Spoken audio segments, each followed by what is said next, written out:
Ferrari just won in Barcelona, now they're arriving in Austria with reportedly their ADUO upgrades and a completely different car to the one that started this season. This is a two-pronged attack. First, the aerodynamics. The Red Bull ring splits cleanly into two different jobs.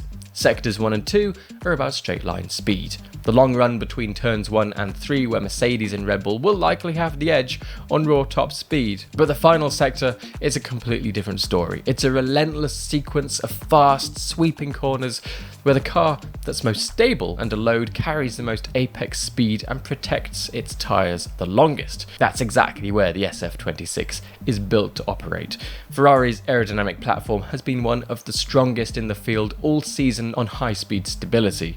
Hamilton and Leclerc should be genuinely difficult to follow through those final corners, and on a circuit where lap times are separated by thousandths of a second, that sector advantage alone could be the difference between the front and second row. But the bigger news is what's happening under the bodywork.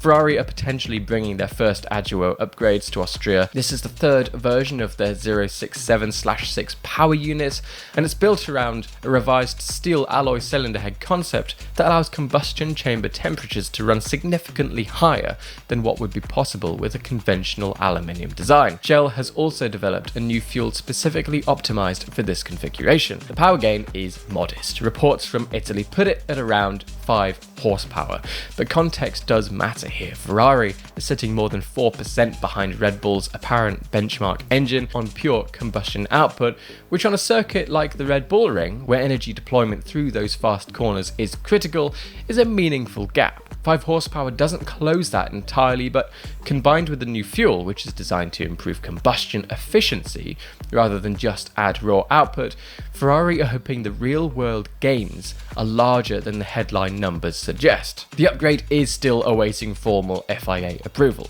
which adds a bit of uncertainty heading into the weekend. But if it's cleared, Ferrari will have 2 more ADUO windows to use before the season ends, with a second larger step expected around September, somewhere between the Madrid and Baku races. Meanwhile, Mercedes are dealing with their own problems. The W17 has been suffering electrical issues that have affected both George Russell and Kimi Antonelli, as well as customer teams McLaren and Williams. Engineers are apparently working on it, but going into Austria without a fully resolved reliability picture is not where the championship leader wants to be. That's the real opportunity Ferrari are trying to exploit, not just closing the gap on lap time, but capitalising on a rival who is currently managing a technical problem and a title leader who is 41 points clear but suddenly looking much more vulnerable after his retirement in Barcelona. Hamilton's first win in red changes the story big time for this season. Austria is where Ferrari finds out whether Barcelona was a one-off result or the start of something I have a feeling a few people are going to be a little happy about.